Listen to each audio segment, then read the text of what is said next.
One of my absolute favorite things is to jump in a canoe, find a small mountain pond somewhere high up in the mountains, jump in and just find out what's in there.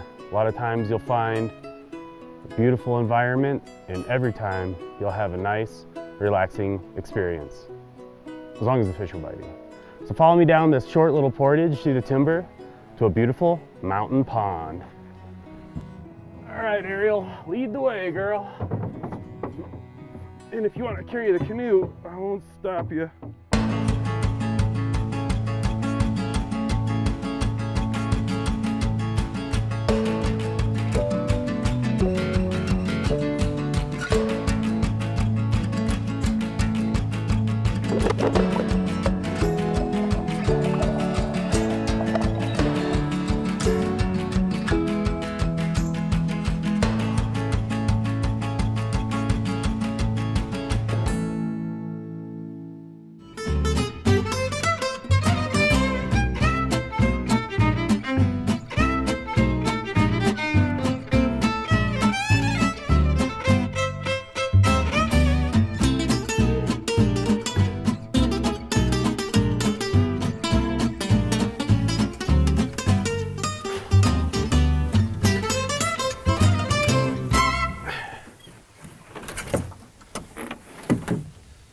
Whew.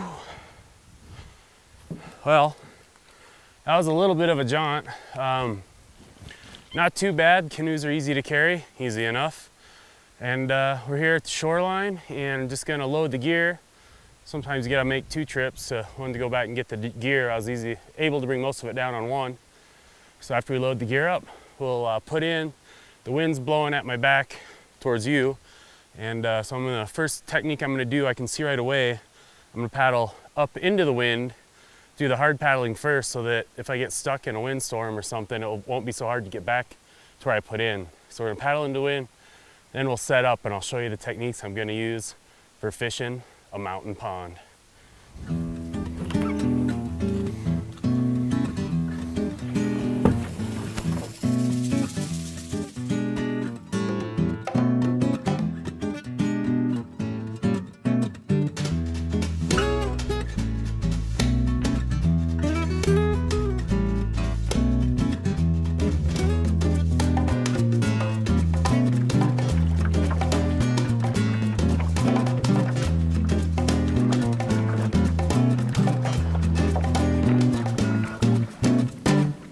Little girl, how's this looking?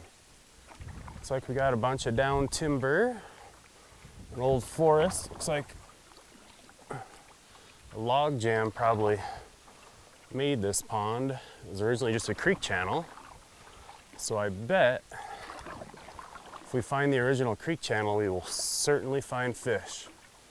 So let's do that first. Let's head upwind, which is actually where the inlet is, where the stream comes in. And generally most trout love a current. And we should find some trout here at the head of the lake where the stream channel dumps in. We'll go from there.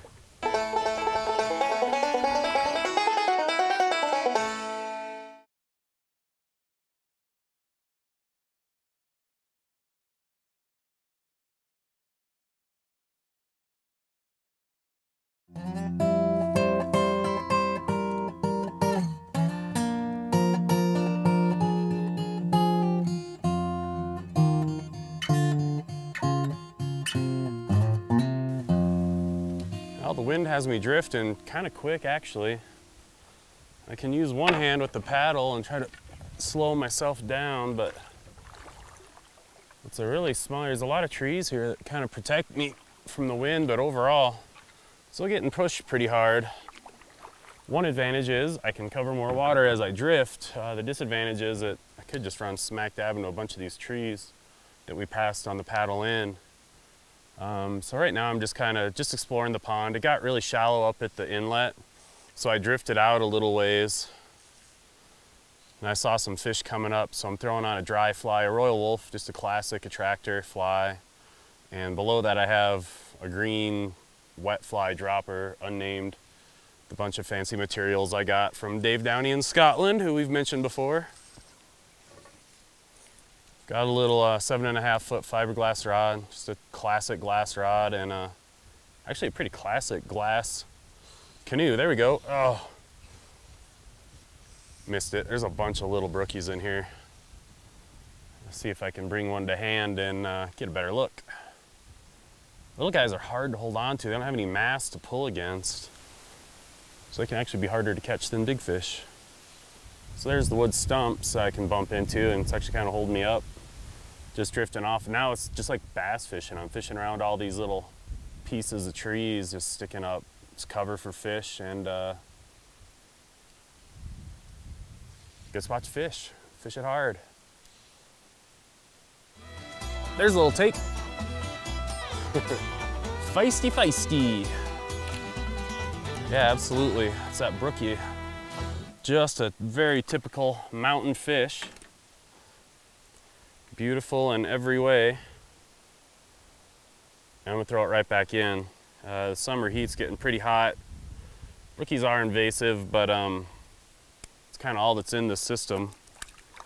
So I'm not gonna worry too much about me being the only one to pull them out. But there we go, a little brookie, wild, born in either the creek, probably born up in the stream where they would spawn. Brookies are really good at spawning in very small substrates, so you can often find them in more silted stream channels that you'll find definitely the native cutties in. And rainbows and browns even have a hard time spawning in water that brookies do really well in. So with that really sandy stream channel, I'll be surprised if I find anything but brookies, but we'll see what kind of brookies and what kind of fish might be in here, hanging off these logs. Coming into some woody debris here, a bunch of fallen logs, and I'm drifting down into it. The wind has been really variable and difficult to predict what it's gonna do. But I was able to set up a drift sock. I'll show you that in just a sec, which slows down my drift with the wind. So even when the wind gusts, the canoe won't gust quite as quick as what the wind wants to do. And so now I'm just coming nice and easy into these piles of snags, and I should be able to pull at least a little brookie out of here, huh? So there's a lot to do for one angler in a canoe, besides rhyme. It's kind of the fun of it. I like challenges. As long as you have a good dog that stays still, and the right, looks like this one took the nymph. This is one of the smallest fish ever caught in the history of fish whispering. It's not very old, but it did take a little pheasant tail nymph dropper. It's a beautiful little wild brook trout. Deserves a kiss and a release. And our drift is coming to an end, so I'll reset the drift, show you how I set this sock up right after this.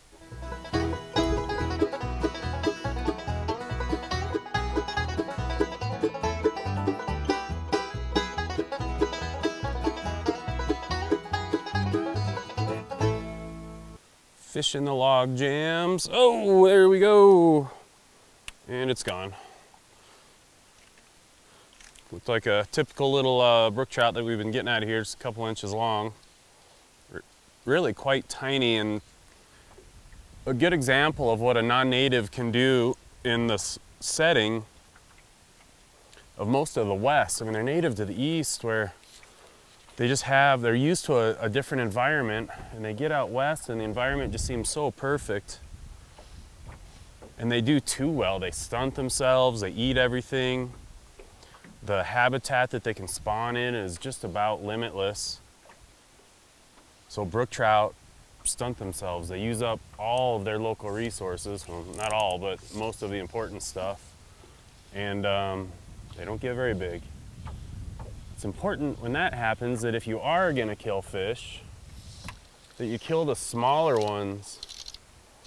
It'll be unlikely that you'll kill them all, but like this would be a good little, I guess I think of them as fish sticks because they're so little. After you cook them, you can eat everything, including the bones, because they're so soft.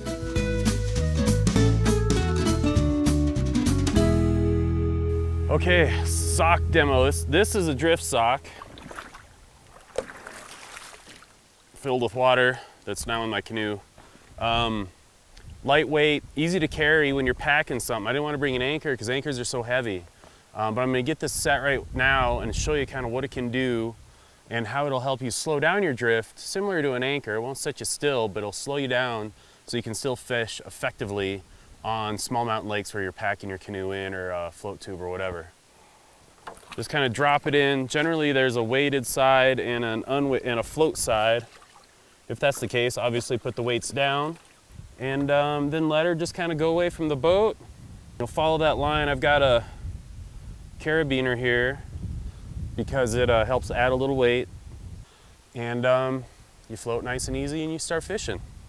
So just one more trick on how to fish lightweight and effectively on any lake really, but especially in a mountain pond where you don't want to pack a lot of stuff. I think there's a group of fish behind me, so I'm just kind of casting backwards over towards that larger debris. Giving it just kind of an erratic retrieve. Saw a couple rise over there, so pretty good sign.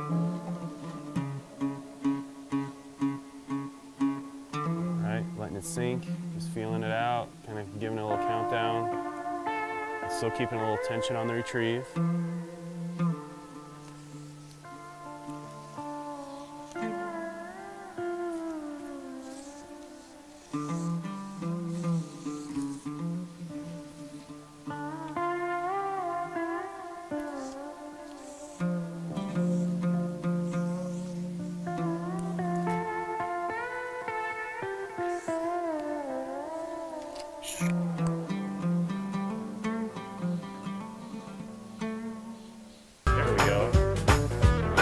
Out there, another little tiny feisty brookie.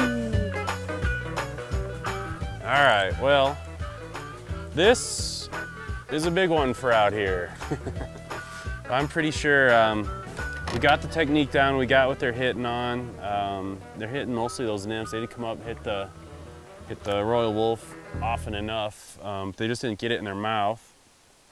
So I put on a couple of nymphs. And they worked, but we basically found out brookies like this are about all that's in this pond, at least in this area of it. So next, right after this, we're gonna go find a spot where the fish grow a little bigger.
The brookies were very beautiful, but not much of a battle. So the dogs and I headed down the mountain a little ways, and we are here at Georgetown Lake in southwest Montana.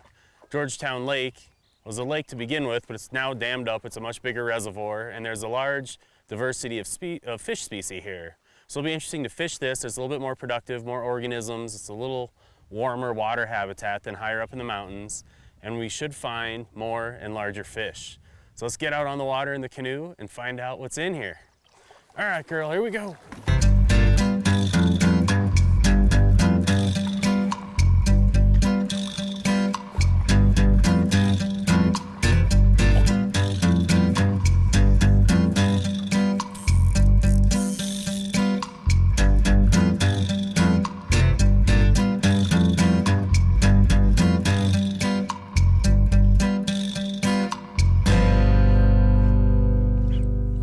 So I've got the drift anchor set and I'm just drifting downwind just slightly. I saw some fish rising out here, and so I just kind of followed the rising trout, and I found a weed bed out here. So I'm sitting just off the edge of a weed bed and working the edges of the habitat, because where there's weeds, there's bugs, there's fish, right?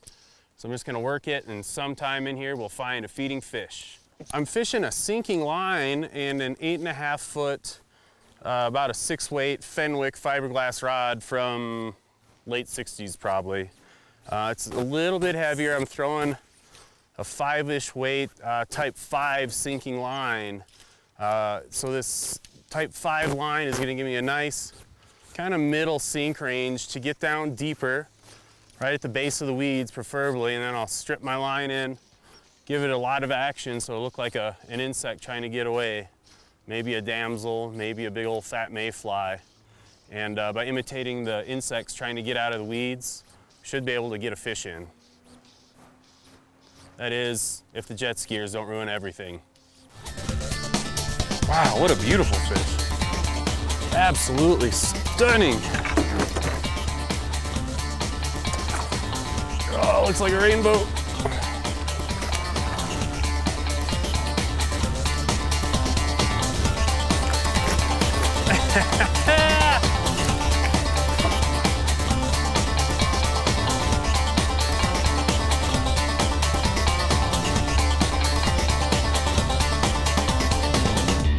Okay, so we got in off the weeds and we found good sized trout. It was a fat, healthy rainbow feeding where all the bugs are.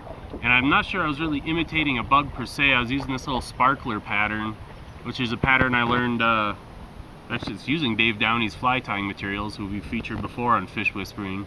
And it was a very effective pattern in a lock style championship that I was fishing in Canada. Worked very well for a lot of anglers, and it's working here on Georgetown Lake. Let's get in there and see if we can't fool a few more trout.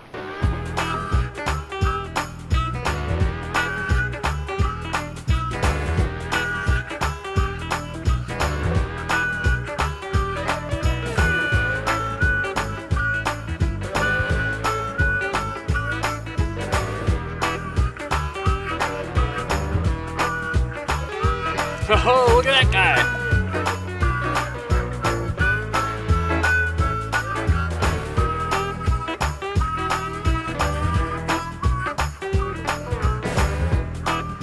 That's a good sized rainbow right there. Look at that guy. Man, that's a fat rainbow. Look how fat these guys are.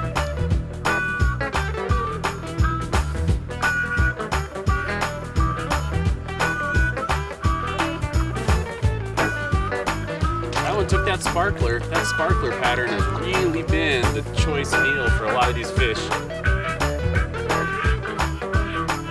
Really feisty fish. Oh.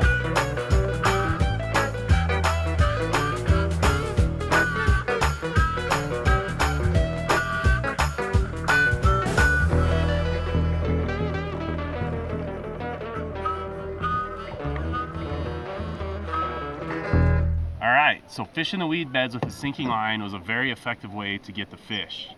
One issue is with those sinking lines, you've got to pull, you're pulling underneath the water, so you have a straight line from you to your fly, and if there's weeds in between you and your fly, oftentimes you'll catch the weeds. So I'm going to go right back out to that same weed bed, but this time I'm going to use a Montana Rodsmith's glass rod, one that I love very much, a 6-weight. And I'm going to throw this dry dropper rig with a dry fly on top and sink that dropper about 2.5 to 3 feet. And I'm going to see if I can't pull something out, probably with that dropper down below that'll sink straight down into a little pocket, cast into the pocket of the weeds, find a fish down there, and there's a really good chance that they'll come up and hammer the dry fly too. So this could be a very effective way to get in the weed bed itself instead of fishing just the edges of it.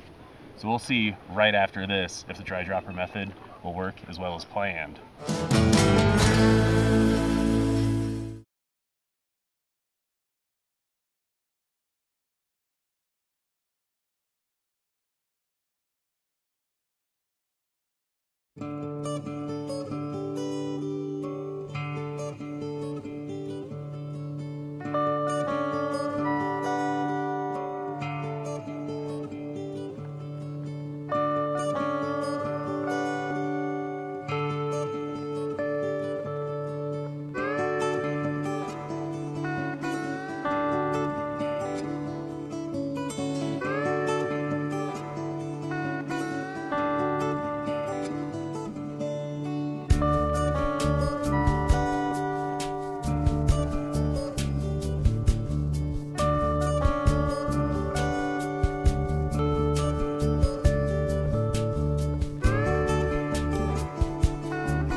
I love canoeing and I love fishing. It's been such a great experience to come out, fish in different waters, find different types of fish, and use a variety of styles to catch those fish.